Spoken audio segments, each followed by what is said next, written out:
First of all, I want to commend Georgia Southern, Coach Fritz and his team, his staff, for a job well done. They are, you know, they were what we thought they were. Just a team that knows how to win, a team that, you know, is coached tremendously well in all areas, and they played their tails off, but our guys did too. And it was a great victory. I'm really excited about how it finished. You know, to get once it got to overtime and see our defense put them in a couple bad situations. Obviously, they almost made the first down, but didn't. So they had a fourth down stop that was huge, obviously, and then the offense went ahead and knocked it in and took all the drama out, which was nice. But very thankful for the victory. Very, especially proud of our seniors. They were elated. It was just great to see the smiles on their faces at the end of that game and how appreciative they were for their teammates to play the way they played, and that was great. Our fans were phenomenal. I don't know if we'd have won the game without them. You know, they created energy, and it was a tremendous job by our fans. Even our students, I was shocked. The fact that they got out on Friday and didn't have to come back to school till a week from Monday. I'm like, there's not going to be any students around, but they showed up in numbers, and it was tremendous. We got a new hugger, that was big. Try to think what else I wanted to say here on the front end, but maybe it'll come to me before we finish up. But outstanding victory, and looking forward to next week. Coach, when you put the ball on the ground 2 times like you did in the places you did, how fortunate do you feel to kind of be able to have a chance to win a game like that? Well, it's big. You just the first turnover was, I mean, it was just awful. We drive it down the field on our first drive, get 7 on the board. Defense does a great job, get great field position. We're moving it down the field again. Got first down, I don't know if it was inside the 20 or wherever it was, but moving it down towards the red area, and the ball comes out. That hurts. It absolutely cost us points, cost us momentum. And then obviously the second turnover, the one that they scooped and scored, it could have been devastating. It felt that way for a minute, but there's still a lot of time on the clock and time to recover from it, and we did. Great job by our defense, you know, getting some stops along the way. Our offense, you know, did a good job of putting us in position to keep that field goal and tie it up. I know that that was big. Yeah, considering the first field goal, we had pressure right up the gut, and I think if Marshall would have kicked it right down the middle, it might have got blocked, quite frankly. And that was something thinking when we got towards the end of the game, where I decided not to just let the clock run out when it got to about 9 seconds or whatever it was. I was thinking even if we got it at long field goal range, I just didn't know if that was the right thing to do at the time. So I felt like let's just go to overtime and get our bearings and then bow our neck and motivate our guys and finish it. So that's what happened, and was thankful that the boys did their job. What happened to Isaiah McKenzie after that hit? Something happened to his foot. Even the very last time he touched the ball, I think he got taped up or whatever. We did take an x-ray. We didn't see anything on there that would suggest there was a broken bone. And he wanted to go back in there and did, but he just, as time wore on, it just got worse, and we kept him out. Coach, you talked all week about how good you thought Georgia Southern was, and you warned against it. But you know, anytime you lose to somebody like that, it's just devastating. Is it relief that you feel after a game like this? Well, I mean, how the game ended up going, yeah. I mean, when you're in overtime and win it, yeah, you feel relief. But I usually feel relief every time we win a game. I feel thankfulness when we lose. You know, I don't get too wild one way or another.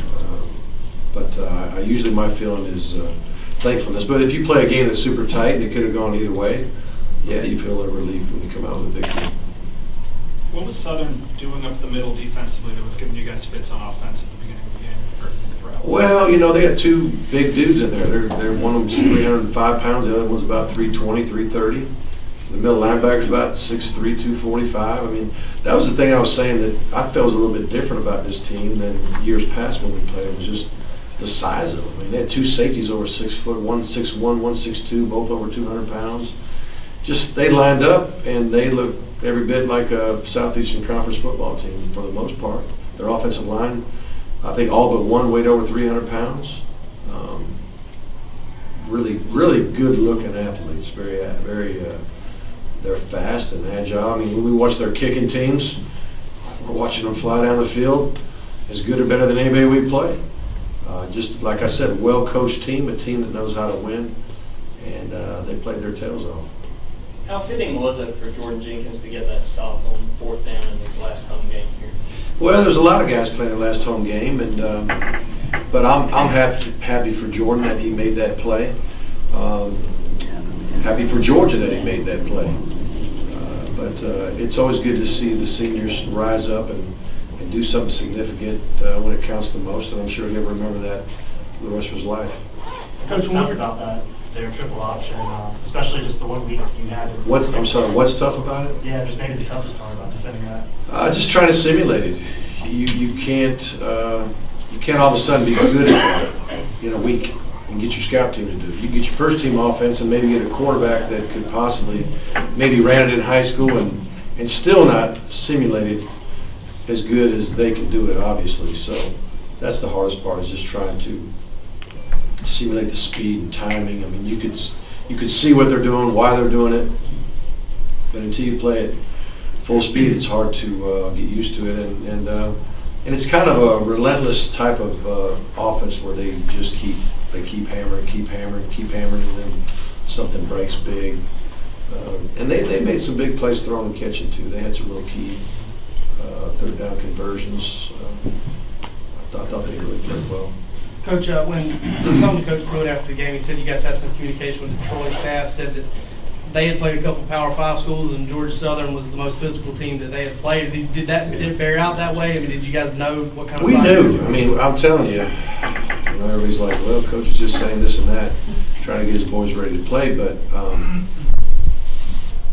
we, especially our defensive staff, could see how well this offense executed, and just knowing what it takes to try to prepare for an offense like that, it keeps you up at night. And offensively, if you can't really say if, but you take the turnovers out of it, we were really starting to move the ball good. We were throwing and catching pretty good. I thought Grayson had a great week of practice, was throwing it beautifully, and I thought he threw it well tonight.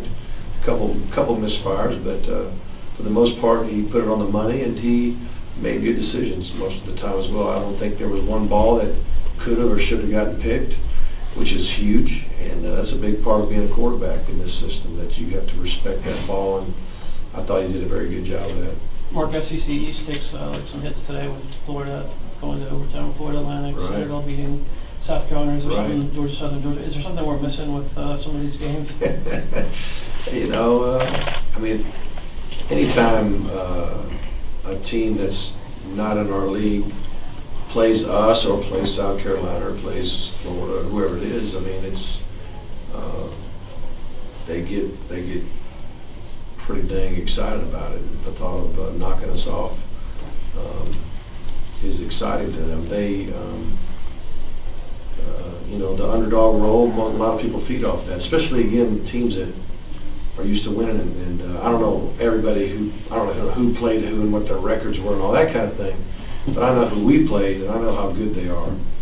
And they've only lost one conference game in 2 years, and they're very worthy of being an FBS team. Those two games that you're talking about were over before you played. Did you mention those results? I didn't. One thing I did do was on Monday I showed the staff and I showed our team 2 clips. One was the go-ahead touchdown against Florida in the Swamp a couple years ago, and then showed them the last play of the game where Florida was trying to get back in it and couldn't do it. And watching them celebrate in the Swamp had nothing to do with trying to disrespect Florida. It just had to do with showing respect for Georgia Southern, and that they can go into an SEC house, somebody's house, and go get the victory. And I said, it's human nature for the fans and for maybe even you guys to be thinking, oh well, we finished the SEC play and here we go with Georgia Southern. But I was just trying to help them understand what this team was about. So it was all about respect for Georgia Southern, and I wanted to show them what these guys are capable of. And a lot of those guys in that video were still they were very young players when that happened. Looked like Gaines was kind of fighting through some injuries there. How impressed were you with? Gaines has been great for us. I mean, let's face it, the guy shows up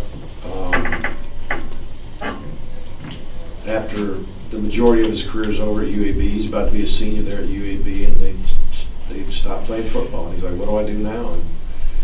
And just very thankful that he chose Georgia. I told him that tonight too. It's hard to come in and win a job, let alone become a really strong leader. And he has been that for us. He knows what to do. He came in with a humble spirit, a teachable spirit, and the guys respect him because he learned quick, and he's an instinctive football player, and he makes plays, and he's tough.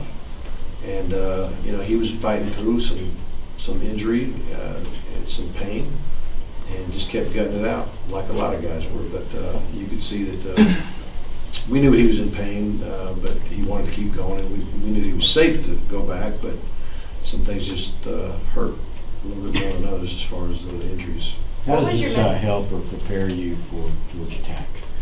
Well, just I think the big thing is how just the style of offensive play in regard to, they're all about long drives. They're all about sucking the life out of the clock. They're about converting third downs and fourth downs and just kind of keeping it away from your offense. You just kind of got to get used to that kind of play. I think that's going to help us as much as anything. But again, like I mentioned before, when you play any kind of option team, there's certain rules that you have to abide by, and that is stay true to your gaps, and you really must defeat blocks. There's other offenses you'll play where you'll have an unblocked safety in the box, or you'll have another unblocked safety that's deep. But when you play these guys, there's a lot of times where you have nobody that doesn't have a blocker arm. And again, that's why you have to learn to defeat those blocks and make sure tackles. What was going on with? I know you wanted to say. Yeah, sorry. What was your message to the team heading into overtime?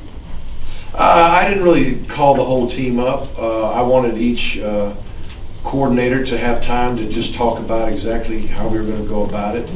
I didn't think it was time for an inspirational rah-rah speech as much as, it's just like the message at halftime wasn't about emotion. The message at halftime was about focusing on your responsibility, get lined up, all right, have the right assignment, the right technique, and then add effort to it. It wasn't about emotion as much as focusing on your job rather than everything that's going on, the score, and what if this happens or what if that happens, or forget all that. Every snap, know your job and do it to the best of your ability, and that's what we wanted to focus on. On that 4th and 1, what was kind of going through your brain at the time? Well, I tell you what, we've made a lot of stops on 4th and 1, or even 3rd and 1, and even around the country. You watch games around the country. I don't know if it's this year more than others, but I've seen a bunch of guys get stoned on the 1 yard line or 1 yard. People going for it, getting stoned, getting in the backfield. So I was just basically, hoping for a big stop. And, you were okay with them not kicking? I'm sorry? You were okay with them not kicking? Not kicking it at that point? Well, as it turned out, yeah. But I think they did the right thing. I think they did the right thing when you're that close. A field goal in overtime doesn't make you feel good. And if it was 4th and 2 or 3 or 4, they probably would have tried to kick the ball, I would guess. But that's short. I don't blame them one bit for trying to go get it and go put 7 on the board and put the pressure on us. Keith Marshall was just not healthy enough? Yeah, I mean, he by the end of the week, he looked better than he did at the beginning of the week, but he still, in our opinion, wasn't full speed. We knew he could play if needed, but we just didn't think he was really full speed yet. So my guess is by Monday he'll be running around pretty good. When did the Tech game become a really big game for you in For your me? career here? Always. Really, truly, always. I know what it means to the Georgia people. And of course, even when I rolled in town, you know, Georgia lost 3 in a row to Georgia Tech. I mean, if I didn't know it, I knew it by the time the Bulldog That's closed. what people said more than anything else? Oh, yeah. I mean, well, that in Florida probably, you know, first time around. But the biggest thing in the Georgia people's craw, in my opinion, was getting whipped 3 years in a row, and they didn't like that much. And after 2008, how big a deal did it become then? Because y'all won however many So I guess we lost that one in 2008. I hate losing, period, but it's something about even losing the last game of the year is just tough. Then you got to go recruit for a month before you play a bowl game or whatever it is, and it's hard to lose the last regular season game of the year, regardless of who it is. But when it's to your in-state rival, it hurts just a little bit more. Coach, how about the support for Devin tonight? Yeah, I love it. He was at the tail end of the dog walk, and actually in the stadium around the 25-yard line near our end zone or our locker room side. But he had a chance to greet every one of our players as they went through, and most of them hit game 5, if not stopped, and give them a hug and all that. But I've greeted the team coming off the dog walk before, and kind of giving everybody 5 as they come in or whatever. And it's exhausting. I'll be honest with you. It's about 80 guys. Well, this game we had everybody dressed. So we had over 120 guys dressed. Every single guy was giving it 5, and I'm like, when I saw him, I waited until everybody was gone. I said, "You got to be exhausted right now." You know, he just said, "No, it was great rehab for him." But just a great spirit about him. I mean, he truly knows where his spirit and soul are, and he trusts God with everything. And it's just amazing because it's easy to praise God when things are going good, but he's praising God after something like that, and it's just amazing to watch and inspirational to me. Do you think your guys have learned much of anything watching that? Watching him? Yeah. I think yes, and I think as guys reflect a little bit, and even just to see him in person like that, and I guess it's Friday when we travel to Atlanta. We always stop. Half the team stops at Shepherd Center, and half the team stops at Children's Health Care of Atlanta, and so we'll have a bunch of guys go see him again. And when you just get to be around him, it just becomes a lot more real. I mean, we're all there when it happened, and then you kind of don't see him for a while. You think about him. You got his number on your hat. You think about him, but to see him in person, I think, is really meaningful to our guys.